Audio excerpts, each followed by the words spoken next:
قرآن کے احکام پہ بھی مجھ کو چلا دے، قرآن کے احکام پہ بھی مجھ کو چلا دے۔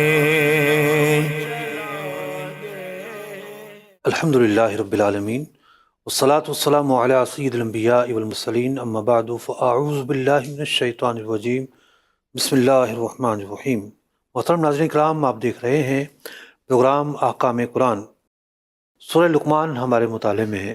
آج ہم آیت نمبر 12 سے 15 تک 4 آیات مبارکہ کی تفسیر سنیں گے، اگرچہ کہ اس میں سے 2 آیات ایسی ہیں جس کا تعلق آیت احکام سے ہے، لیکن باقی جو آیات ہیں وہ ربط کے لیے بیان کرنا ضروری ہے۔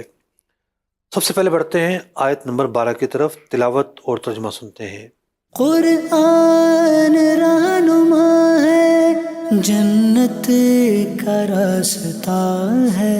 وَلَقَدْ آتَيْنَا لُقْمَانَ الْحِكْمَةَ أَنِ اشْكُرْ لِلَّهِ وَمَن يَشْكُرْ فَإِنَّمَا يَشْكُرُ لِنَفْسِهِ وَمَن كَفَرَ فَإِنَّ اللَّهَ غَنِيٌّ حَمِيدٌ۔ ترجمہ کنز الایمان۔ اور بے شک ہم نے لقمان کو حکمت عطا فرمائی کہ اللہ کا شکر کر، اور جو شکر کرے وہ اپنے بھلے کو شکر کرتا ہے، اور جو ناشکری کرے تو بے شک اللہ بے پرواہ ہے، سب خوبیوں سراہا۔ ناظرین کرام، اللہ رب العزت نے اس آیت مبارکہ میں ارشاد فرمایا، لقد آتینا لقمان الحکمت، اللہ تعالیٰ نے حضرت لقمان کو حکمت عطا فرمائی۔ مفسرین لکھتے ہیں کہ آپ کا جو نام تھا وہ تھا لقمان بن باعور بن ناحور بن تارخ، یہ آپ کا نام تھا۔ حضرت وہب کا قول ہے کہ حضرت لقمان رضی اللہ تعالیٰ عنہ حضرت ایوب علیہ السلام کے بھانجے تھے۔ امام مقاتل مشہور تابعی مفسر یہ فرماتے ہیں کہ حضرت ایوب علیہ السلام کی خالہ کے فرزند تھے۔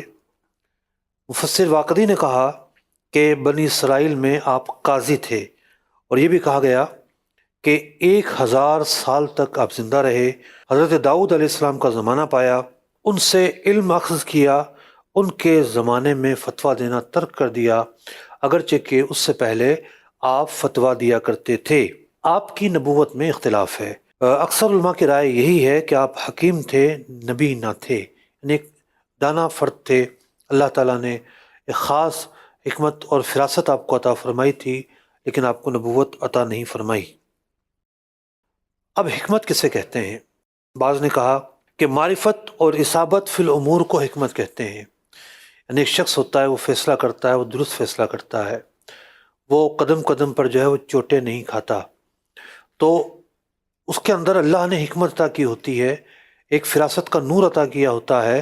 تو حکمت کی ایک تعریف یہ کی گئی کہ اصابت فی الامور، اور ایک تعریف یہ کی گئی کہ حکمت ایسی شے ہے کہ اللہ اس کو جس کے دل میں رکھتا ہے اس کے دل کو روشن کر دیتی ہے، اللہ تعالیٰ کی معرفت کو بڑھا دیتی ہے، اللہ تعالیٰ کے قرب کو بڑھا دیتی ہے۔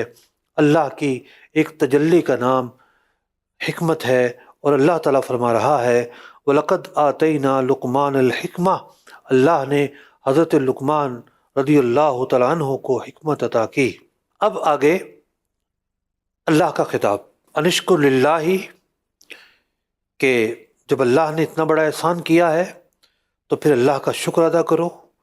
وَمَن يَشْكُرْ فَإِنَّمَا يَشْكُرُ لِنَفْسِهِ، اور جو اللہ کا شکر ادا کرتا ہے وہ حقیقت میں اپنے آپ پر احسان کر رہا ہوتا ہے، کیونکہ اللہ کا شکر ادا کرنے سے بندے کی نعمتیں بڑھتی ہیں، بندہ حقیقت کو پہچانتا ہے، عاجزی اور تواضع اختیار کرتا ہے، بندے کے اوصاف میں، بندے کے کمالات میں، بندے کی فضیلت میں، بندے کے مقام اور مرتبے میں اضافہ ہوتا ہے۔ بندہ شکر اللہ کا کرتا ہے، اسے فوائد خود ذاتی طور پر پہنچ رہے ہوتے ہیں، تو یہ واضح طور پر فرما دیا گیا۔ اور پھر فرمایا گیا وَمَن كَفَرَ فَإِنَّ اللَّهَ غَنِيٌّ حَمِيدٌ، اور بے شک جس نے ناشکری کی، اللہ کو تمہارے کسی شکر کی ضرورت نہیں ہے، اللہ تعالیٰ غنی ہے، بے نیاز ہے، تمہارے کسی قسم کی شکر کی، ستائش کی، حمد کی، مدح کی اللہ کو ضرورت نہیں ہے۔ تم جو کچھ کرو گے وہ اپنے لیے کرو گے، اپنے اجر و ثواب کے لیے، اپنی عاقبت کی بہتری کے لیے، اپنی بہتری کے لیے، اپنے تزکیہ نفس کے لیے۔ تو ناظرین کرام، اس آیت مبارکہ کو ہم نے ایک ربط کے طور پر اختیار کیا، ورنہ بیان کرنے کو تو یہاں بہت ساری باتیں ہیں جن کو مزید بیان کیا جا سکتا ہے، لیکن ہم آگے بڑھتے ہیں آیت نمبر 13 کی طرف، تلاوت اور ترجمہ سنتے ہیں۔ وَإِذْ قَالَ لُقْمَانُ لِابْنِهِ وَهُوَ يَعِظُهُ يَا بُنَيَّ لَا تُشْرِكْ بِاللَّهِ إِنَّ الشِّرْكَ لَظُلْمٌ عَظِيمٌ۔ ترجمہ کنز ایمان۔ اور یاد کرو جب لقمان نے اپنے بیٹے سے کہا اور وہ نصیحت کرتا تھا، اے میرے بیٹے، اللہ کا کسی کو شریک نہ کرنا، بے شک شرک بڑا ظلم ہے۔ ناظرین محترم، اس آیت مبارکہ میں بیان کیا گیا اذ قال لقمان لابنہ وہو یعظہ، حضرت لقمان علیہ السلام اپنے بیٹے سے کہہ رہے ہیں نصیحت کرتے ہوئے، یا بنی لا تشرک باللہ، اے بیٹے اللہ کے ساتھ کسی کو شریک نہ ٹھہرانا، ان الشرک لظلم عظیم، بے شک شرک کرنا جو ہے وہ بہت بڑے ظلم کا کام ہے۔ حضرت لقمان رضی اللہ تعالیٰ عنہ کے بیٹے کا نام انعم یا اشکم تھا، اور آپ نے سماعت کیا کہ اللہ تعالیٰ نے حضرت لقمان رضی اللہ تعالیٰ عنہ کو حکمت عطا فرمائی، دانائی عطا فرمائی۔ تو جو صاحب حکمت ہوتا ہے وہ تربیت کو کبھی نہیں بھولتا۔ صاحب حکمت کی ایک علامت یہ ہوتی ہے کہ تربیت کرنا اس کی زندگی کا مشن ہوتا ہے، اور تربیت کا آغاز اپنے گھر سے ہوتا ہے۔ تو آپ اپنے بیٹے کو نصیحت فرما رہے ہیں، اور کتنی شان ہے ان کی اور ان کے بیٹے کی کہ اللہ تعالیٰ نے ان کی تربیت کے الفاظ کو، تربیت کے کنٹینٹ کو، ان کے انداز کو، ان کے مقولے کو قرآن پاک میں جگہ عطا فرمائی۔ کتنے خوش نصیب تھے یہ۔ تو یہاں فرمایا گیا کہ شرک اختیار نہیں کرنا۔ ابھی جو ان کی مزید تربیت کے نکات ہیں وہ چل رہے ہیں۔ آیت نمبر 16، 17، 18 میں مزید جو ہے وہ نکات بیان ہوں گے کہ اے میرے بیٹے تو نے یہ کرنا ہے اور یہ نہیں کرنا، لیکن بیچ میں ایک اور کلام آ جاتا ہے۔ اب ہم ربط قرآن پاک پر بیان کر رہے ہیں، مصحف شریف کا جو ربط اور نظم ہے اس کے حوالے سے ایک نقطہ عرض کر رہا ہوں۔ اب جو آیت نمبر 14 اور 15 آ رہی ہے، یہ حضرت لقمان رضی اللہ تعالیٰ عنہ کا مقولہ نہیں ہے، یہ ان کی بات یا ان کا خطاب نہیں ہے۔ اب یہ اللہ رب العزت اپنی بات ارشاد فرما رہا ہے کہ انسان کو شرک نہیں کرنا۔ کیوں؟ اس لیے کہ انسان کے عدم سے لے کر وجود تک ایک ایک ساتھ پر اللہ کی ان گنت نعمتیں انسان کے اوپر ہیں۔ شرک تو ایک بغاوت کا نام ہے کہ اللہ تعالیٰ جو منعم حقیقی ہے، بندہ اللہ تعالیٰ کو چھوڑ کر کسی اور کو اس کا شریک ٹھہرا لے، یا اللہ کو بھی رب مانے اور کسی اور کو بھی رب مانے، یہ بھی ایک بغاوت کی صورت ہے۔ تو اب اللہ تعالیٰ نے انسان پر کیے گئے جو احسانات ہیں اس میں سے ایک آدھ احسان کا تذکرہ کیا ہے۔ آئیے بڑھتے ہیں آیت نمبر 14 کی طرف، تلاوت اور ترجمہ سنتے ہیں۔ وَوَصَّيْنَا الْإِنسَانَ بِوَالِدَيْهِ حملته أمه وهنا على وهن وفصاله في عامين أن اشكر لي ولوالديك إلي المصير۔ ترجمہ کنز ایمان۔ اور ہم نے آدمی کو اس کے ماں باپ کے بارے میں تاکید فرمائی، اس کی ماں نے اسے پیٹ میں رکھا کمزوری پر کمزوری جھیلتی ہوئی، اور اس کا دودھ چھوٹنا 2 برس میں ہے، یہ کہ حق مان میرا اور اپنے ماں باپ کا، آخر مجھی تک آنا ہے۔ انسان کو اس کی تخلیق یاد دلائی جا رہی ہے کہ آخر انسان کی زندگی میں، ہر انسان کی زندگی میں ایک ایسا فرد ضرور ہوتا ہے کہ جس کا رشتہ، جس کا تعلق، جس کی قربت انسان سے پہلے دن سے ہوتی ہے، وہ ہے اس کی ماں۔ بات ہو رہی تھی شکر ادا کرنے کی، تو بندہ اللہ کا بھی شکر ادا کرے اور بندوں کا بھی شکر ادا کرے، خاص طور پر وہ بندے کہ جنہوں نے اس پر احسان کیا ہے۔ تو اللہ رب العزت انسان پر جس نے سب سے زیادہ احسان کیا ہے بندوں میں سے، رشتہ داری کے اعتبار سے، قربت کے اعتبار سے، ویسے تو انبیاء علیہ السلام ایسے ہیں جن کا سب سے بڑھ کر احسان ہے، لیکن والدین جو ہے ان کا احسان نسب کے اعتبار سے، قربت کے اعتبار سے اور تربیت کے اعتبار سے بہت زیادہ ہے۔ فرمایا گیا کہ ہم نے آدمی کو اس کے ماں باپ کے بارے میں تاکید فرمائی، بوالدیہ، دونوں کے بارے میں تاکید کی، لیکن آگے تذکرہ ماں کی تکالیف کا ہے۔ فرمایا گیا حملتہ امہ، کہ بچے کی ماں نے ایک مدت تک، عام طور پر 9 مہینے ہوتے ہیں، اپنے پیٹ میں اس کی پرورش کی، پیٹ میں اسے تھامے رکھا، اس کا بوجھ اٹھاتی رہی، وہنن علی وہن، کیفیت یہ تھی کہ روز بروز اس کی تکلیف میں، اس کے ضعف میں اضافہ ہوتا جا رہا تھا۔ کیفیت ہے کہ جس طرح حمل بڑھتا ہے، کھال کھینچنا شروع ہوتی ہے، وزن میں اضافہ ہونا شروع ہوتا ہے، بچے کی جب مومنٹ شروع ہو جاتی ہے تو پھر وہ لاتے بھی مارتا ہے، اور پھر وہ الگ طرح کی پریشانیاں ہوتی ہیں۔ جیسے جیسے بچہ بڑا ہو رہا ہوتا ہے، وہ اپنے ماں کے خون سے ملنے والی جو غذا ہے اس غذا کو استعمال کرتا ہے، تو ماں اپنا خون جگر، خون بدن جو غذا کی صورت میں منتقل ہو جاتا ہے جس شیپ میں اللہ چاہتا ہے، تو اسی خون سے غذا بن کر بچے کی نالی میں جا رہی ہوتی ہے اور بچہ اس سے غذا لے رہا ہوتا ہے۔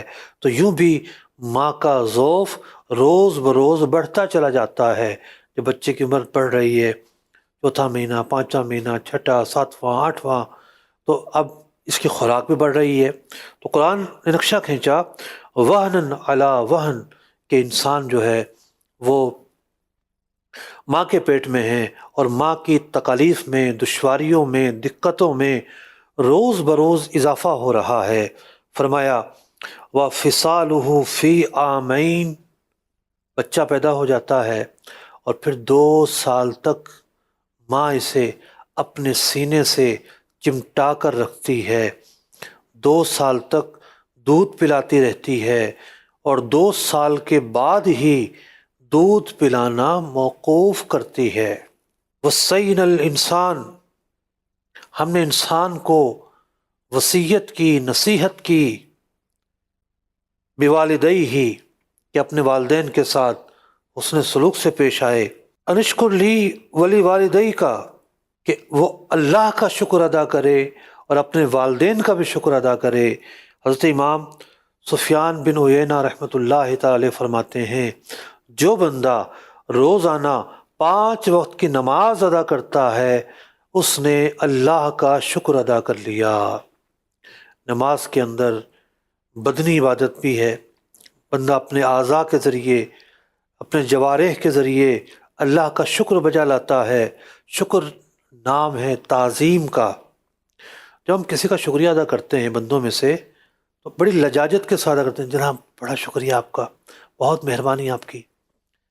ایک لجاجت ہوتی ہے، سامنے والے کی ایک رسپیکٹ ہوتی ہے دل کے اندر۔ تو شکر اور چاپلوسی میں یہی فرق ہے کہ جو بندہ چاپلوسی کرتا ہے دل میں گالیاں دے رہا ہو، بے شک برا بھلا کہہ رہا ہو کسی کو، لیکن زبان بڑی میٹھی میٹھی چل رہی ہوتی ہے، تو چاپلوسی ایک مذموم کام ہے۔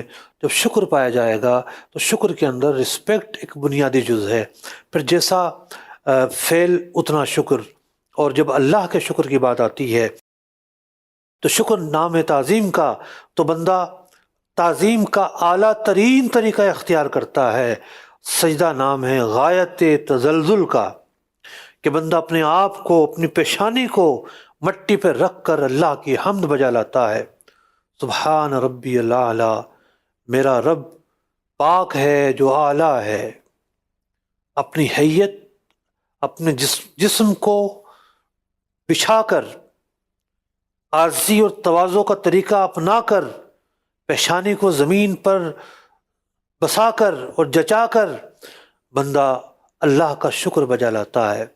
تو امام سفیان بن عیینہ فرماتے ہیں کہ جس بندے نے روزانہ 5 وقت کی نمازیں پڑھ لی، اس نے اللہ کا شکر ادا کر لیا، اور جس نے 5 نمازوں کے بعد اپنے والدین کے لیے دعا کی تو گویا کہ اس نے والدین کا بھی شکریہ ادا کر لیا، ان کا بھی شکر ادا کر لیا۔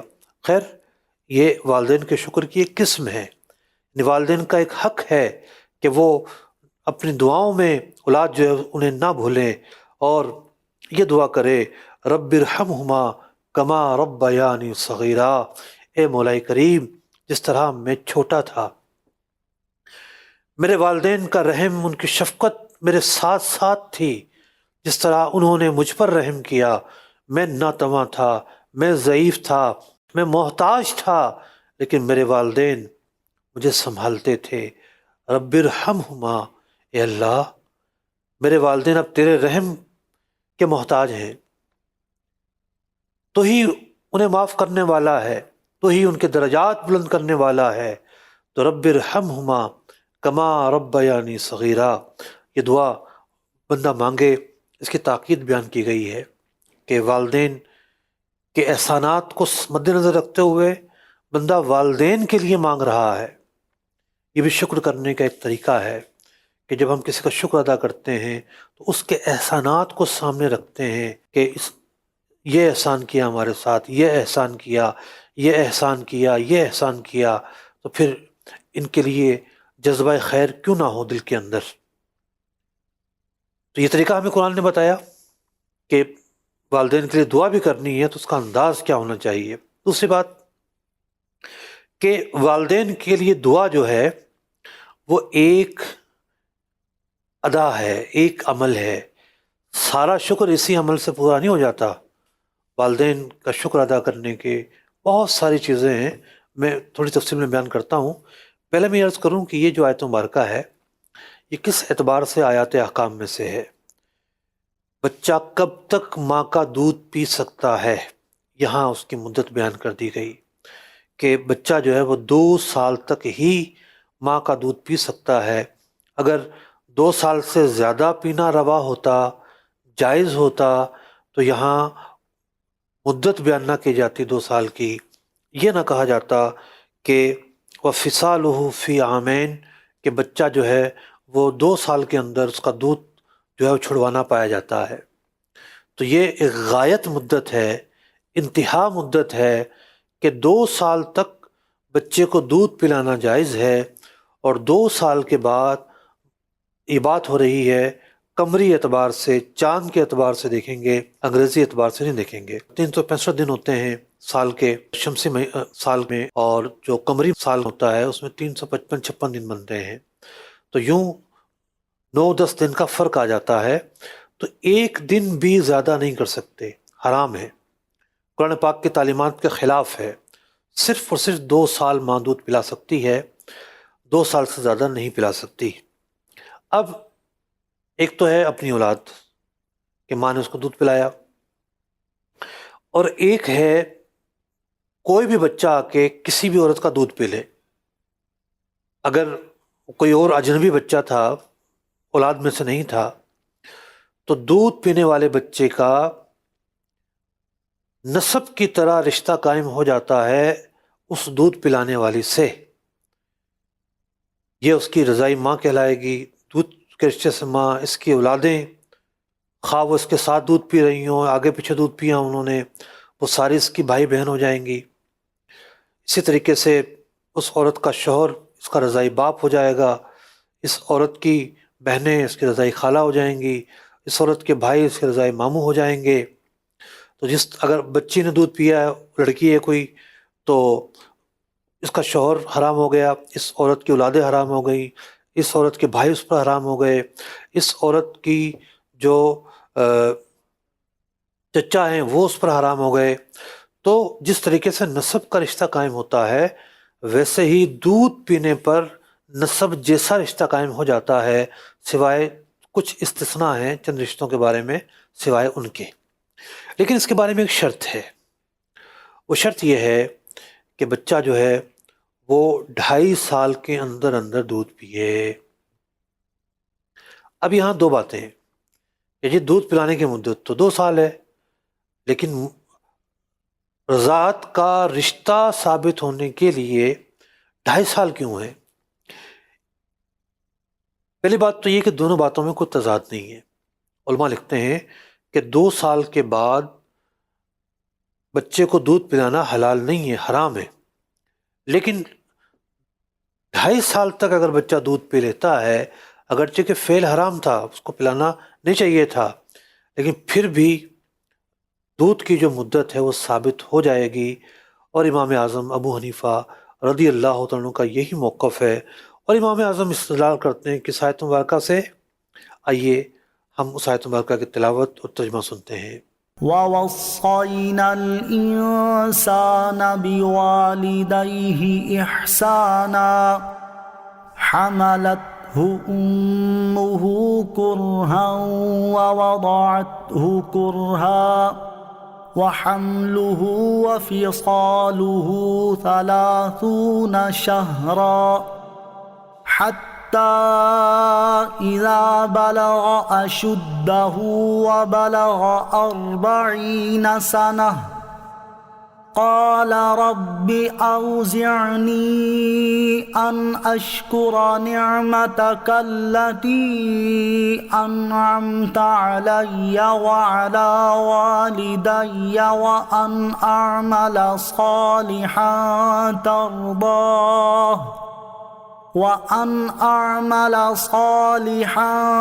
ترضاه وأصلح لي في ذريتي إني تبت إليك وإني من المسلمين۔ ترجمہ کنز ایمان۔ اور ہم نے آدمی کو حکم کیا کہ اپنے ماں باپ سے بھلائی کرے۔ اس کی ماں نے اسے پیٹ میں رکھا تکلیف سے اور جنی اس کو تکلیف سے، اور اسے اٹھائے پھرنا اور اس کا دودھ چھڑانا 30 مہینے میں ہے، یہاں تک کہ جب اپنے زور کو پہنچا اور 40 برس کا ہوا۔ عرض کی اے میرے رب، میرے دل میں ڈال کہ میں تیری نعمت کا شکر کروں جو تو نے مجھ پر اور میرے ماں باپ پر کی، اور میں وہ کام کروں جو تجھے پسند آئے، اور میرے لیے میری اولاد میں صلاح یعنی نیکی رکھ۔ میں تیری طرف رجوع لایا اور میں مسلمان ہوں۔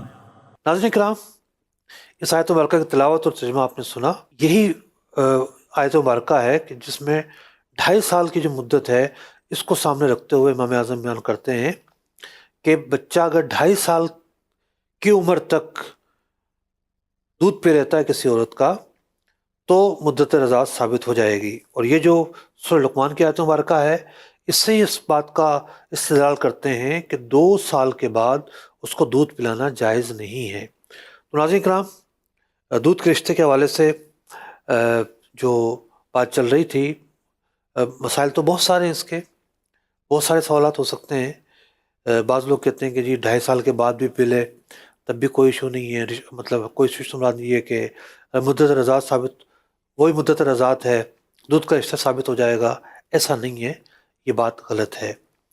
کچھ لوگوں کا کہنا ہوتا ہے کہ جناب ایک چسکے سے کام نہیں چلے گا، یہ بھی قرآن پاک کی آیات کے برخلاف مضمون ہے۔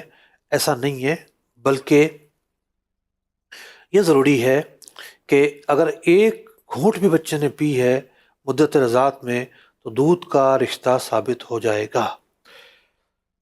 بعض لوگ یہ سمجھتے ہیں کہ جی عورت کا جو بچہ ہوا، مثال کے طور پر اس کا نام زید تھا اور دودھ پینے والا اجنبی بچہ بکر تھا، تو یا مثال کے طور پر لڑکی تھی کوئی ہندا، دودھ پلانے والے کی لڑکی ہندا تھی اور بکر نے ہندا کے ساتھ دودھ پیا، اس ماں کی جو اور بیٹیاں ہندا کے علاوہ فاطمہ ہے، خالدہ ہے، زینب ہے، جو اوپر نیچے پیدا ہوئی ہیں، ان سے رشتہ ہو سکتا ہے، ایسا نہیں ہے۔ اس عورت کی ساری بیٹیاں اس دودھ پینے والے پر حرام ہو گئیں۔ نسب سے جو رشتے ثابت ہوتے ہیں اسی طریقے سے دودھ سے ثابت ہوتے ہیں۔ اگر یہ ایک جملہ آپ سمجھ جائیں تو پورا جو پس منظر ہے اور درجنوں جو مسائل ہیں ان کا سمجھنا آسان ہو جائے گا۔ محترم ناظرین کرام، ایک اور بات جو یہاں قابل توجہ ہے وہ یہ ہے کہ والدین کے ساتھ اس نے سلوک، ان کا شکر ادا کرنے کا یہاں حکم دیا گیا، لیکن بطور خاص اللہ رب العزت نے ماں کی تکالیف کا تذکرہ فرمایا ہے۔ اعلیٰ حضرت امام اہل سنت رضی اللہ تعالیٰ عنہ فتاوی رضیہ شریف جلد 24 میں اس آیت مبارکہ پر کلام کرتے ہوئے، گفتگو کرتے ہوئے بڑے پیارے نکات آپ نے بیان فرمائے ہیں۔ اس میں سے ایک یہ ہے کہ بالفرض کبھی ایسا ہو کہ ماں اور باپ دونوں کی خدمت کرنی ہے، کس کی زیادہ کرنی ہے تو ماں کو ترجیح دے۔ اب میں خلاصتاً کلام عرض کر رہا ہوں، نہ کہ لفظاً۔ فرمایا کہ مثال کے طور پر 100 روپے ہیں اور دونوں کو دینے ہیں، 25 روپے باپ کی نظر کرے، 75 روپے ماں کی نظر کرے۔ دونوں نے ایک ساتھ پانی مانگا ہے، پہلے ماں کو پلائے پھر باپ کو پلائے۔ دونوں سفر سے آئے ہیں، پہلے ماں کے پاؤں دبائے پھر باپ کے دبائے۔ اگر والدین کے باہم تنازع ہو تو ماں کا ساتھ دیکھ کر معاذ اللہ باپ کے در پہ ایذا ہو، ایسا نہیں ہے کہ جناب ماں کے ساتھ اندھا ہو کے کھڑا ہو جائے، نہیں۔ ظاہر بات ہے پانی ڈالنا ہے، صلح کروانی ہے، فریق نہیں بننا اولاد کو۔ بات یہ ہو رہی ہے کہ ایسے مواقع جہاں کوئی تجاوز نہ ہوتا ہو تو کس طریقے سے جو ہے وہ ماں کو ترجیح دینے کے احکام ہیں۔ تو یوں مقام جو ماں کا ہے وہ زیادہ ہے بمقابلے باپ کے، کیونکہ اس کی جو تکالیف ہیں وہ زیادہ ہیں، جیسا کہ اس آیت مبارکہ میں بیان کیا گیا۔ محترم ناظرین کرام، بڑھتے ہیں آیت نمبر 15 کی طرف، تلاوت اور ترجمہ سنتے ہیں۔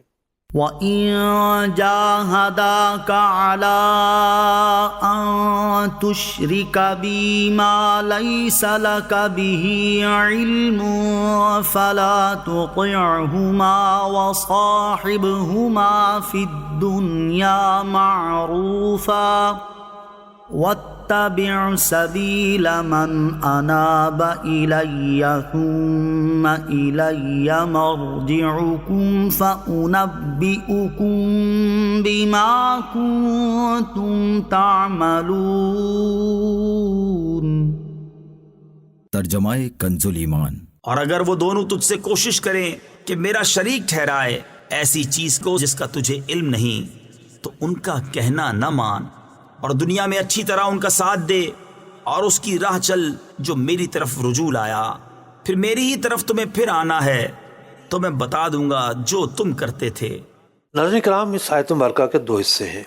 جو پہلا حصہ ہے اس میں یہ فرمایا گیا کہ اگر ماں باپ بھی یا کوئی شخص بھی اللہ سے شرک کرنے کا حکم دیتا ہے تو اس بات کی کوئی گنجائش نہیں ہے، فلا تطیعہما وصاحبہما فی الدنیا معروفا، تو ان کا کہنا نہ مانو اور دنیا میں ان کا خیال رکھو۔ مطلب والدین اگر غیر مسلم بھی ہیں تو ان کے ساتھ اس نے سلوک تو کرنا ہے، لیکن ان کی بات نہیں ماننی کہ بندہ شرک اختیار کرے۔ حضرت سعد بن ابی وقاص رضی اللہ تعالیٰ عنہ فرماتے ہیں کہ یہ آیت مبارکہ میرے بارے میں نازل ہوئی۔ میں اپنی والدہ کے ساتھ حسن سلوک کرتا تھا، جب میں نے اسلام قبول کیا تو میری والدہ نے کہا ہے تو نے کیا کر لیا، اور نیا دین اختیار کر لیا ہے، یہ دین تمہیں چھوڑنا ہوگا۔ میں نہ کچھ کھاؤں گی نہ پیوں گی یہاں تک کہ مر جاؤں گی، اور لوگ کہیں گے دیکھو سعد ماں کا قاتل ہے۔ ایک ایموشنل بلیک میلنگ کرنے کی کوشش کی انہوں نے، تو کہا کہ میں نے انکار کر دیا کہ میں شرک نہیں کر سکتا۔ میری ماں کچھ کھائے پیے انہوں نے وقت گزار دیا، اور پھر جب مزید ایک دن گزرا اور ان کی شدت بڑھی اور میں ڈٹا رہا، جب انہوں نے دیکھا کہ یہ تو کچھ نہیں کر رہے، جگہ پر قائم ہے، تو بہرحال انہوں نے اپنا جو بھوک ہڑتال تھی وہ ختم کی اور اپنے اصرار سے باز آئیں۔ تو یہ آیت مبارکہ نازل ہوتی ہے کہ حضرت سعد بن وقاص رضی اللہ تعالیٰ عنہ نے ماں باپ کی بات گناہ کے کام پہ نہیں مانی، اب یہ ایک بیلنس ہے.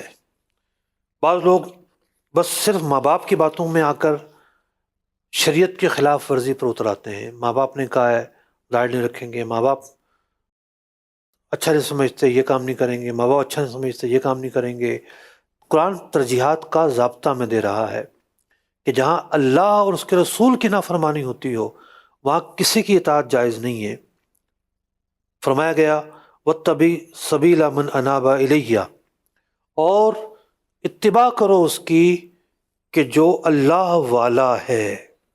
اعلیٰ حضرت ترجمہ کرتے ہیں اور اس کی راہ چل جو میری طرف رجوع لایا.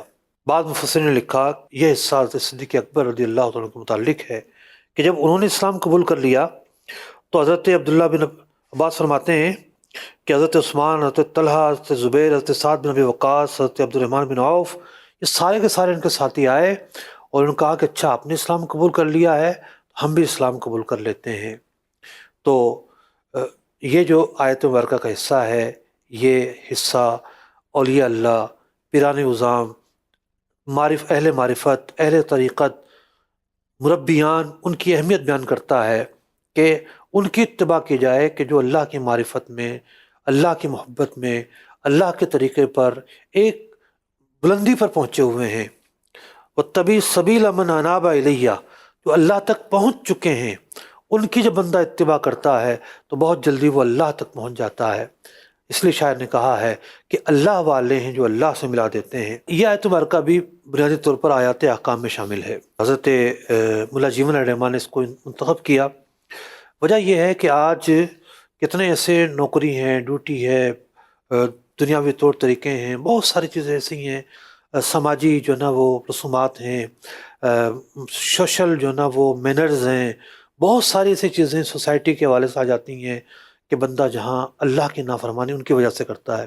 اور نماز کیسے پڑھوں، لوگ کیا کہیں گے، اور جناب میں یہ فرض اس واجب کی ادائیگی کیسے کروں، میں شادی بیاہوں کے اندر کیسے اختلاط سے بچاؤں، کیسے بیچ میں پارٹیشن کروں کہ مرد الگ ہوں عورت الگ ہوں، میں کیسے فوٹو نہ کھنچواؤں. آج کل تو نئی چیزیں شروع ہو گئی ہیں. تو جہاں اللہ اور اس کے رسول کی نافرمانی ہو رہی ہے آپ کو لازمی طور پر وہ ترک کرنا ہے، اللہ کے احکام کو ترجیح دینی ہے، اس کے محبوب کے احکام کو ترجیح دینی ہے. اللہ رب العزت عمل کی توفیق عطا فرمائے. آمین بجاہ النبی الامین صلی اللہ تعالی علیہ وسلم. قرآن کے احکام پہ بھی مجھ کو چلا دے، قرآن کے احکام پہ بھی مجھ کو چلا دے.